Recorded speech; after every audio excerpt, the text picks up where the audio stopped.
वसई आणि विरारमध्ये मागील 4 दिवसांपासून होत असलेल्या मुसळधार पावसामुळे परिसरात पूरसदृश परिस्थिती निर्माण झाली आहे। विरारमधील बोळीज येथील बिरसा मुंडा आदिवासी पाड्यातील 50 झोपड्यांमध्ये पाणी शिरल्यानं वसई विरार महापालिकेनं 276 जणांना स्थलांतरित केलं आहे।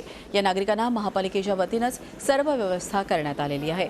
स्थलांतरित कुटुंबियांना बोळीज नाक्यावरील मंगल कार्यालयात ठेवण्यात आलं आहे।